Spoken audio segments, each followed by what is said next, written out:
CDP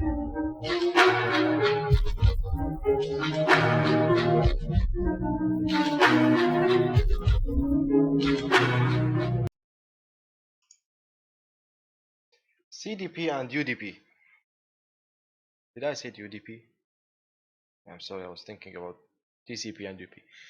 CDP and LLDP are two important protocols in your switching environment. It works even on routers, but we are discussing on the switching environment in Chapter 2. The Cisco Discovery Protocol and also the Link Layer Discovery Protocol. These two are entirely identical protocols. They are equal. Only the difference that the first one is made from Cisco by Cisco, the other one, the link layer, the LLDP protocol, is open standard, so it works on all other devices in the world. Okay, what does these two protocols do? Whatever I'm about to talk about for any one of these two is the same, can be applied the same on the other one, because both of them are identical. The only difference is the proprietary and the open standard. CDP and LLDP, what it does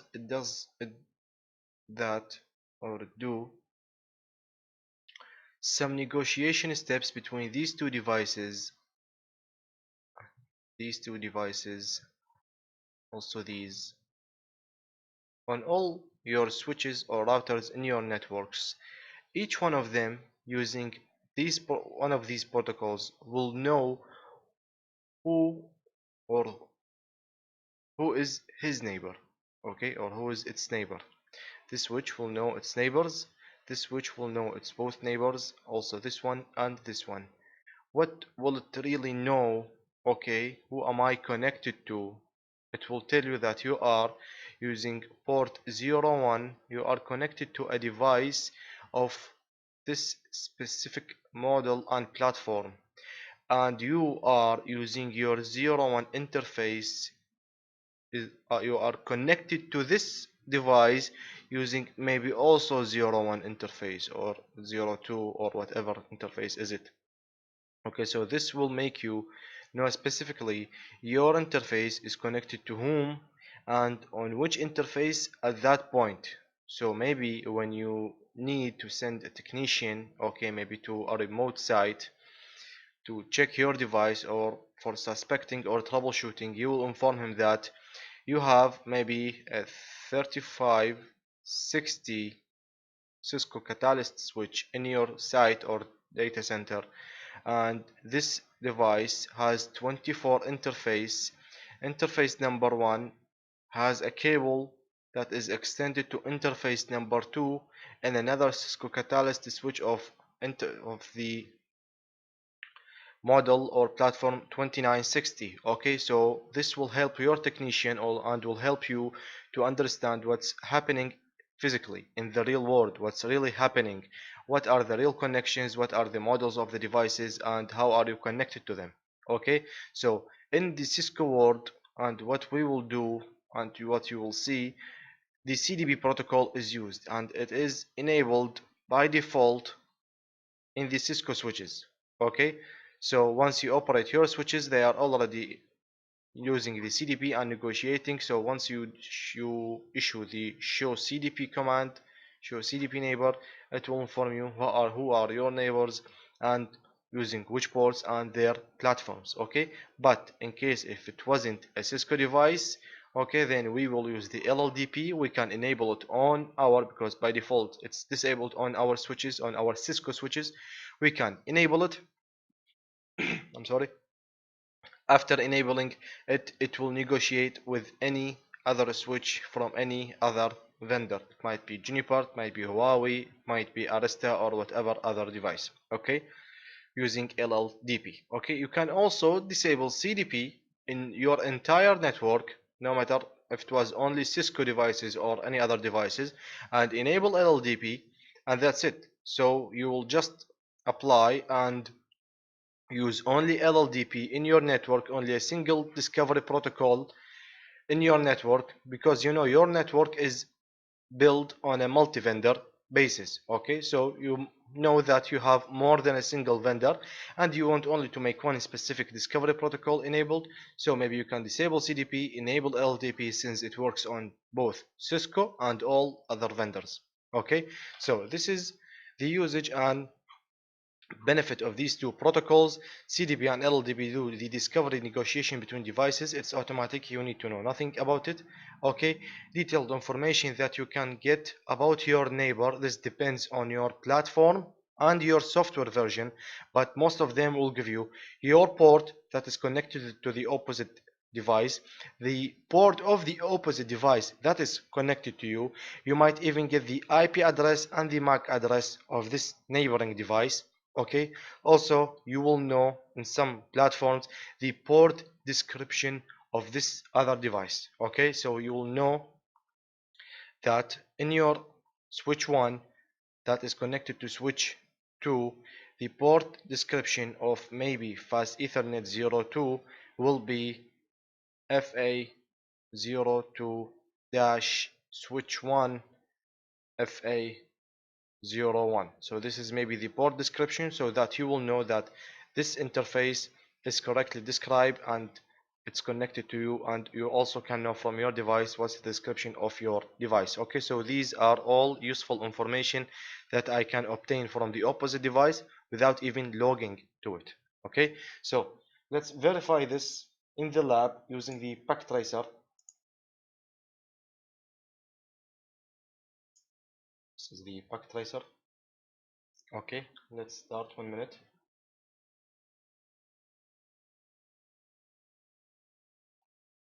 Okay, so in the pack tracer we will start by using in the switches. Okay, if you can see this second last group in the switches at the corner, we will need maybe this switch. Click another switch. From the connections, automatically choose connection type. Let us have one connection between these two switches. If you would like, maybe we can have a third one, a third switch. Maybe it will be 350 60. This is another model, and 360 50. This is the third model. Okay, also let's do some connection between them and the connection this way, and let's close the ring, so we will have one I'm sorry, alternative port because of spanning tree. If you have followed us so far in the last videos of spanning tree. Okay, so what's happening right now, all these negotiations are still happening. You can be patient for some 1 or 2 minutes, or you can just fast forward.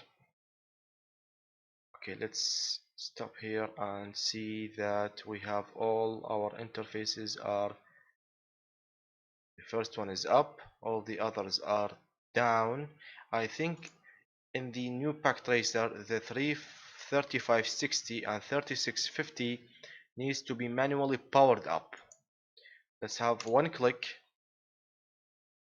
This one click will show us what the front facing of the switch looks like and what the back view of the interface of the switch looks like. Okay, so there is no power button. I can't see a power button.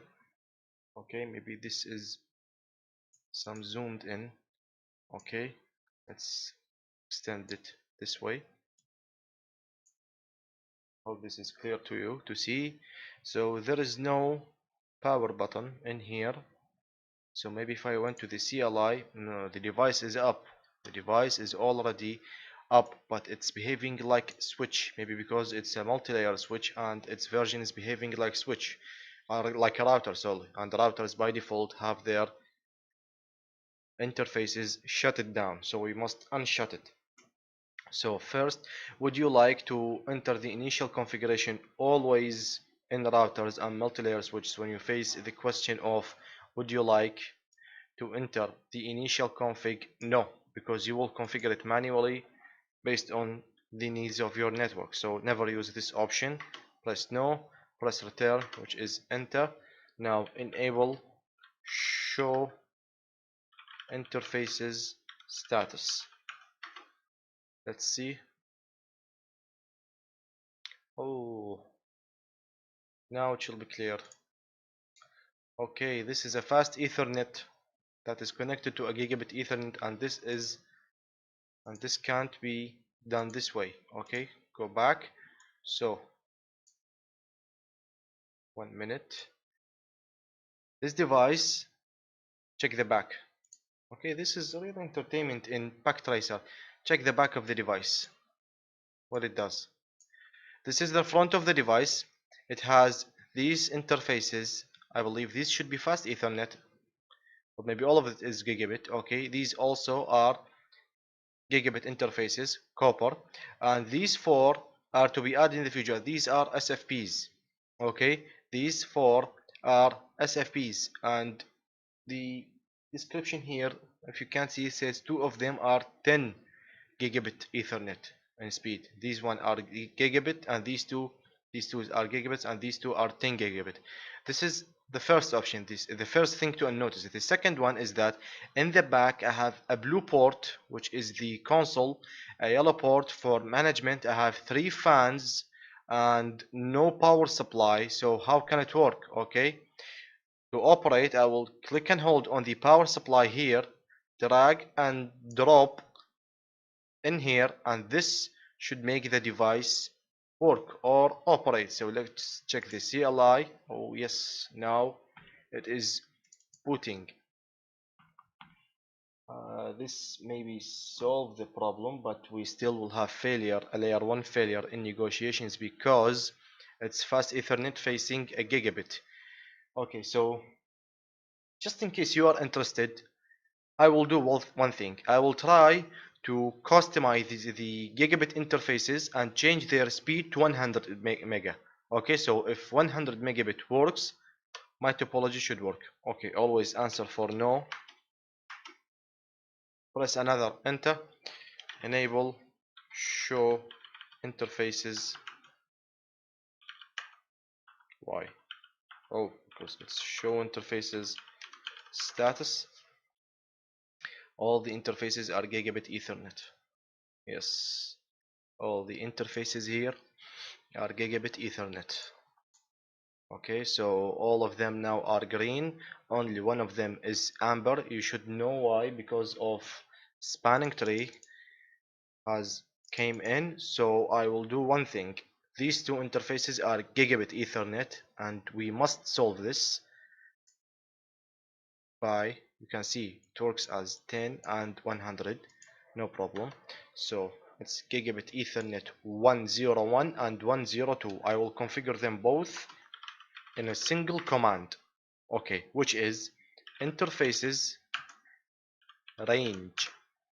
Okay, interfaces range. This will allow me to configure multiple interfaces in one command. So whatever I will do here will be applied on the interfaces that I will mention. Gigabit Ethernet. What is the common numbers? The 1 and the 1 are common. 0 and 0 are common. Only 1 and 2 here are different of the port. Okay, so I believe it was module and line card and the port number. So it's 1/0/1 and 2 this way. Okay, it should be written this way. Enter. So I'm now in the mode of config interfaces range. Okay, both of them I will do the command of maybe speed. Yes, it was speed. Good, good. 100. If I typed in 100, it will force a 100 megabit per second operation. So 100, that should make it behave like a fast Ethernet. Enter. After that, exit, another exit, and now I know that all my interfaces in the topology acts as 100 megabit Ethernet of speed. Okay, so we have fixed it. Now my entire topology works. What we wanted to see is the CDP and LLDP. Now click. CDP and LLDP needs no config to start, only for the CDP, not the LLDP. Okay, so here enable, and your command will be show CDP neighbors. hit enter. Let's check this, what it's saying. This should be enough. My switch is connected as a local interface, which is mine, from fast ethernet 01, which is this interface. It's connected to fast ethernet 01 of another one. So let's see if the information are uh, correct or not.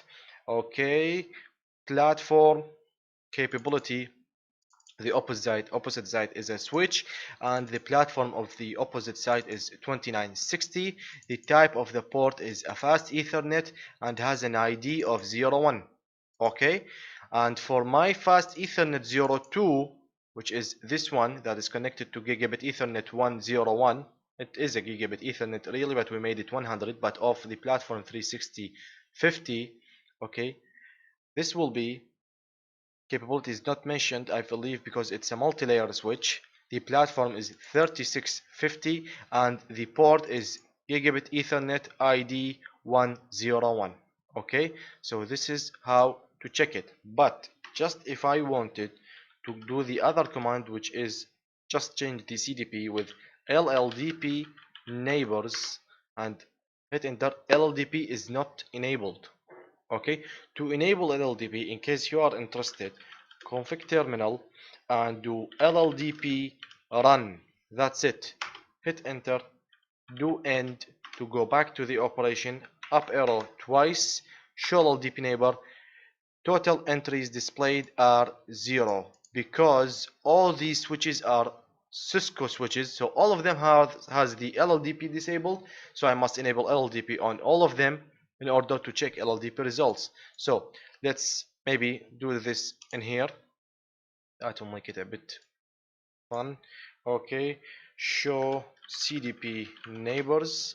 Okay, so my switch, the 36050, okay, its gigabit 102 is facing the 3560 on its interface fast ethernet 02, okay, which is this one, and my gigabit 101, which is this interface, is facing a switch with the platform of 2960 on its port, its opposite port of fast ethernet 02. Okay, so show LLDP neighbor, no LLDP, configure terminal, LLDP run, and enter, up arrow twice. One negotiation happened between 36050 because LLDP is now enabled on both of them, but between these two there no negotiation will happen because on 35060 we didn't enable it yet. So one entry you will find saying that my gigabit is connected to a B and B is a bridge. It's considering it as a bridge, but it's a switch. Okay, this is because of the software version of this device, and it's connected to its interface, which is fast ethernet 02. So let's check in this device, the last one. Hit space, enter, show CDP neighbor. Okay, just the same identical results on every device. My fast ethernet is connected to a switch with this platform on this interface. My other fast ethernet is connected to a device which is a multi-layer switch. It didn't mention it, but the platform is clear, so good. And my gigabit. Okay, show LLDP neighbor, no LLDP, configure terminal, LLDP run, and up arrow twice. Okay, now it gave me the result between only these two devices because we haven't enabled it here, so you can enable it now.